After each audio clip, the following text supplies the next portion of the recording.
picture yourself, your brother, your mom, your dad, your friend, your husband. Now picture yourself or one of those people with a traumatic brain injury. It's hard to picture something you can't see, something you don't understand. That's my life. My name is Ellen Waters, and I'm here on behalf of the Brain Injury Association of Minnesota to share some background information about brain injuries. The Brain Injury Association is a non-profit grassroots organization. The annual incidence of traumatic brain injury is 6 times the combined annual incidence of multiple sclerosis, breast cancer, and HIV/AIDS. Despite this startling statistic, brain injury is largely an invisible epidemic. The only known cure for brain injury is prevention. On May 31st, 2002, Bella and her sister Jen were on their way to school. Less than a mile from their home, head-on collision, and Bella was knocked unconscious by the airbag. It was like the bump on Bella's head knocked her to being a 5-year-old in a 15-year-old's body. It's something that you never expect to go through with your child. And especially back then, coming right off the accident back to school, until she really walked down the hall, because her gait was a little slower in the beginning, or opened into a conversation, her processing skills were slow. To look at her, she could sit in the back of the classroom and she would never stand out. So I think that was part of the problem. And the other part is they just assumed, for whatever reason, that she wasn't going to gain back what she had prior to the accident. Once she turned the corner, the easiest part was every day you could physically see the improvement in her once she came out of her coma.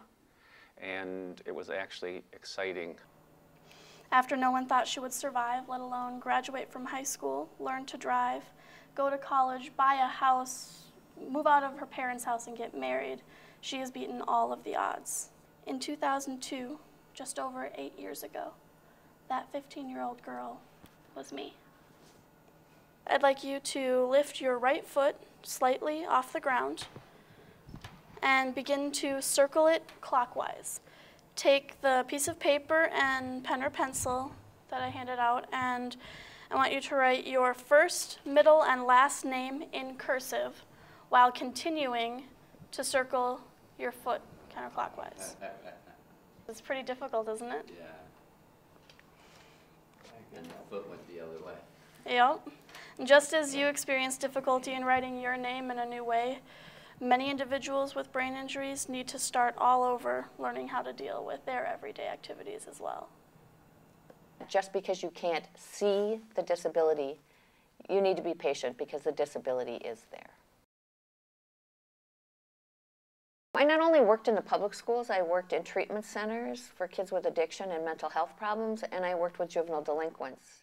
So I've been involved recently in a study through Mayo Clinic, working on how to advocate and get the word about traumatic brain injury out.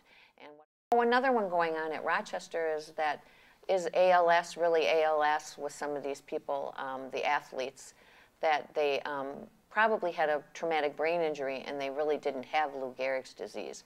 And they're doing a huge research study on that.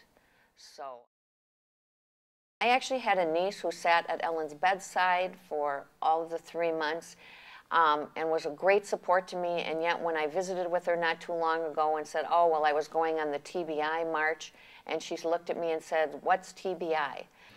Can you pick me out of a crowd? My name is Nick Bale. I suffered a traumatic brain injury at age 14. I am currently a full-time college student and I'm planning on attending graduate school. I went through all the trouble surviving a brain injury. I'm not going to quit now. I had a lot of friends beforehand, a few close ones, but... And then afterward, my friends just couldn't wait till I recovered and I was back to normal. Normal for me now is not what they were expecting. I would like to go to grad school for neuropsychology. Government grants usually won't fund research unless it has some real statistical power behind it. And a lot of the brain damage or TBI research, the results found are only applicable to that person or a very small group of people. I think some strides can still be made considering how little we know about the brain. And I mean, even look at neuroplasticity in young people who have traumatic brain injuries. They have a distinct advantage over an older person. Innovative changes are happening. And Major was one of our students here who had an acquired brain injury from a colloid cyst. But he's been one of our big success stories at Augsburg, and we've had several wonderful success stories. Myatt Helmers was actually our first student that we started to work with, and he had a traumatic brain injury from a fall from a horse. Very promising students who had some very unusual challenges, and then we were able to go in through the music and try to help them. Traumatic brain injury includes a lot of disability areas, and so the 5 areas that we try to focus on in music therapy are communication, academic skills, motor skills, emotional skills, and social skills. So we try to return the individual as much to a normal situation as possible. And we do that through the music, which could be either active or passive music. But for example, if a student is having problems with fine motor dexterity, which means independent movement of the fingers, we might start with just a simple scale, which would be like this. And then crossing under. So a student that I worked with recently who had problems with motor dexterity would not be able to do that because he was not able to lift up his fingers. And so one by one we were able to work with the fingers to get him to be able to play this. We also worked with him with communication skills through breathing, diaphragmatic breathing.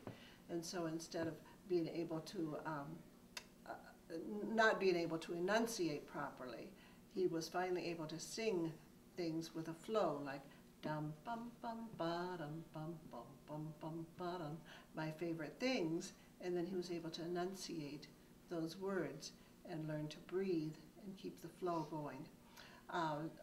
Neurologist and physician Dr. Oliver Sacks talks about this in his book, Musicophilia, and the different ways that the brain is able to compensate or bring out musical portions of the right hemisphere of the brain. So it's well documented in the literature that music acts to bring together some of the areas that have been damaged and be able to bridge some of those gaps and create new pathways for learning. If a student would come to me and be very angry and upset, I might just ask him to take out some of his frustration on the piano. So he might go like this.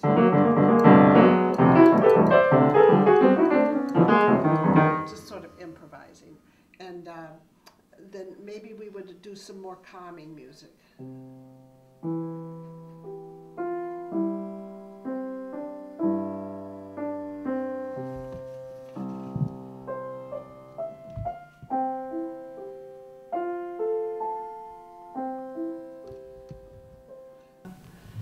I think we can see some growth in it in the next few years, hopefully.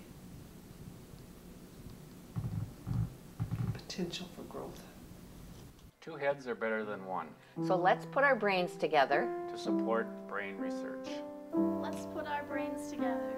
To support brain research. Visit www.neurofilmfestival.com.